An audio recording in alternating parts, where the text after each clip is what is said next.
बहन मायावती ने योगी सरकार पर उठाए गंभीर सवाल। उत्तर प्रदेश बन चुका है दलितों के लिए कब्रगाह। जी हाँ दोस्तों, आपने बिल्कुल सही सुना। मैं हूं पराग महेंद्र, आप देख रहे हैं नेशनल चौपाल।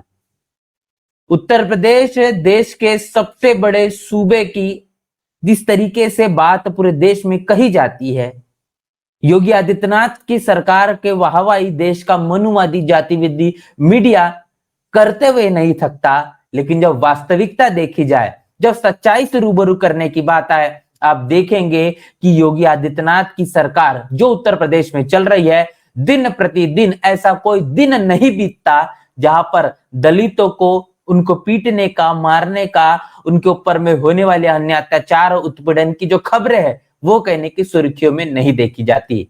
आए दिन उत्तर प्रदेश में दलितों को और आदिवासियों को लेकर इस तरीके से अन्य अत्याचार अपने चरम सीमा पर बढ़ चुका है।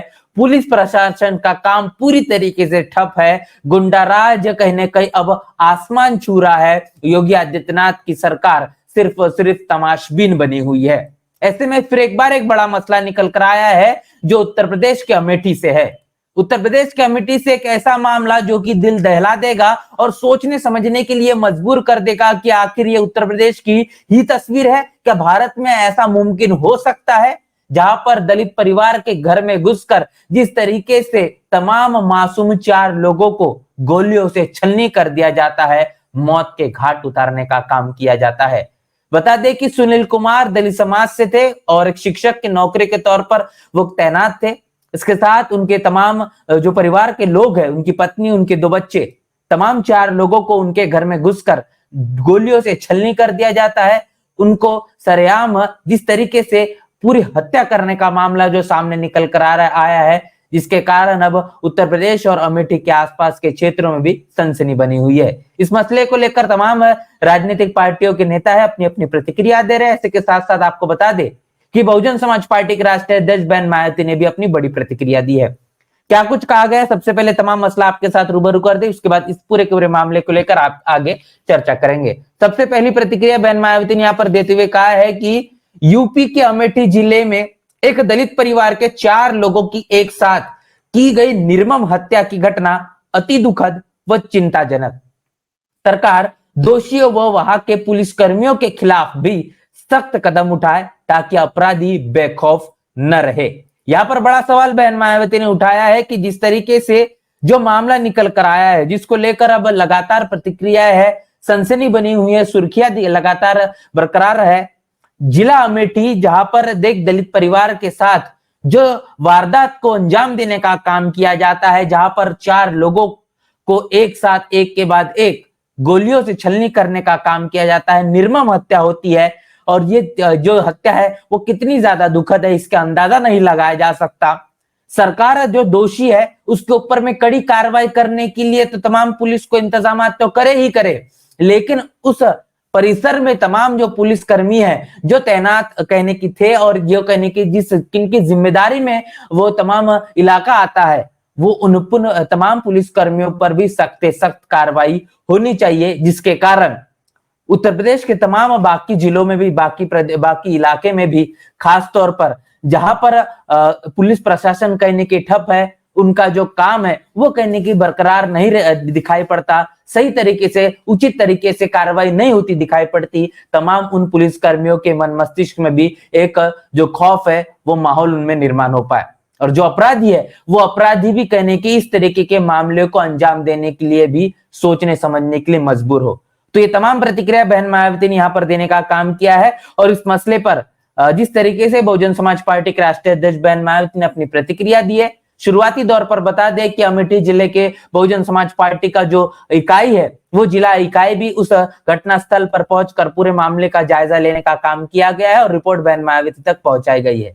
ऐसे में आपको बता दें कि बहुजन समाज पार्टी के उत्तर प्रदेश के प्रदेश अध्यक्ष विश्वनाथ पाल इनके जरिए लगातार तमाम इस तरीके की जो वारदातें हैं, तमाम अन्य अत्याचार की जो घटनाएं उत्तर प्रदेश में हो रही है, वहां पर जाकर उसका जायजा लेकर न्यायिक कहीं न कहीं जो लड़ाई लड़ने के लिए बसपा मैदान में दिखाई पड़ रही है। और जिस तरीके से विश्वनाथ पाल तमाम परिवारजनों से मुलाकात करते हुए दिखाई पड़ रहे हैं, प्रतिनिधि मंडल तो पहुंच चुका, लेकिन विश्वनाथ पाल भी कहने के अब इस मामले पर पूरी तरीके से अपने प्रतिनिधि मंडल के साथ वो पहुंचने वाले हैं। बता दूं कि जिस तरीके से तमाम खबरों को लेकर विश्वनाथ पाल और उनका पूरा का पूरा प्रतिनिधि मंडल जो कहीं ना कहीं अब तमाम वारदातों में दिखाई पड़ रहा है, ये तस्वीरें मैं आपके साथ साझा कर रहा हूं। और ये घटनाएं कहां की हैं, क्या इसके पीछे का कारण है और विश्वनाथ पाल के जरिए क्या कुछ कहा जा रहा है, वो बातें भी आपके साथ साझा करेंगे। तो ये तस्वीरें आप देखिए, विश्वनाथ पाल, इनका ये साफ तौर पर कहना है कि दिनांक आज की बात कही गई है कि दिनांक 4/10/2024 को जनपद अयोध्या में विधानसभा बीकापुर के ग्राम खमरिया सोहावल निवासी सतीश चौधरी जी की सड़क दुर्घटना में मृत्यु हो गई। इस खबर को सुनकर तमाम परिजनों से, सदस्यों से मुलाकात कर उन्होंने शोक संवेदना व्यक्त की है। दूसरी तस्वीर में आप देख पा रहे हैं कि विधानसभा मलकीपुर से निकल कर आ रही है, जो वहां पर खुरेघाटा दुर्गापुर निवासी जो तिलक राम कोरी जी है, इनके आकस्मिक निधन हुआ। उस खबर को सुनकर भी शोक संवेदना व्यक्त करने के लिए विश्वनाथ पाल पहुंचे। विधानसभा मलकीपुर से ही ईश्वर दुबे है, वहां पर भूकान का पूर्वा निवासी सुनील कुमार जो पाल जी है, वो उनकी भी सड़क दुर्घटना में मौत हुई है। उनके परिवारजनों से मुलाकात करने का काम विश्वनाथ पाल, उनके प्रतिनिधि मंडल ने किया।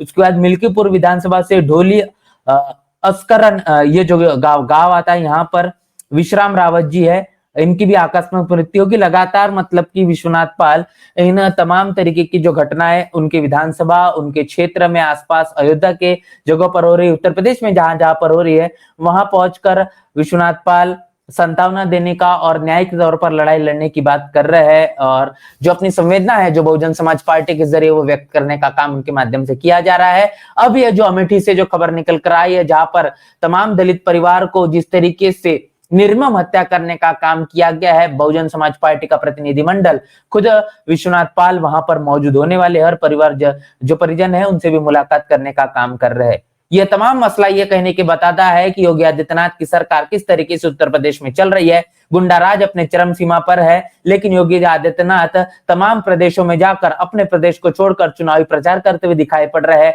हरियाणा में विधानसभा के चुनाव जारी है और ऐसे में योगी आदित्यनाथ का चुनाव प्रचार बड़े पैमाने पर हरियाणा में देखने को मिल रहा है। लेकिन उनके ही प्रदेशों में जिस तरीके से तमाम वारदातों को अंजाम देने का काम किया जा रहा है, उस पर किसी भी तरीके का ध्यान योगी आदित्यनाथ का नहीं है। मतलब ये साफ है, भारतीय जनता पार्टी सिर्फ और सिर्फ तमाम प्रदेशों में अपनी सरकार बनाने में ध्यान केंद्रित करे हुए है। न उनको दलित, आदिवासी, पिछड़ा, धार्मिक अल्पसंख्यक में से खास तौर पर मुस्लिम समाज के, इस देश के सबसे बड़े सूबे 85% जो बहुजन समाज रहता है, इनके जान माल की कोई भी जो चिंता यहाँ पर योगी आदित्यनाथ को नहीं है। और यही साफ तौर पर उत्तर प्रदेश में लगातार होने वाली वारदातों से देखने को मिलता है। पूरे के पूरे मसले को लेकर आपकी क्या राय, प्रतिक्रिया लिखकर कमेंट बॉक्स में जरूर बताएं। और उत्तर प्रदेश में जो भारतीय जनता पार्टी की सरकार योगी आदित्यनाथ के जरिए चल रही है, इसको लेकर आप क्या कहना चाहते हैं, उसे भी लिखकर हमें जरूर साझा करें। मिलते हैं नए वीडियो में, तब तक के लिए जय भीम, जय भारत।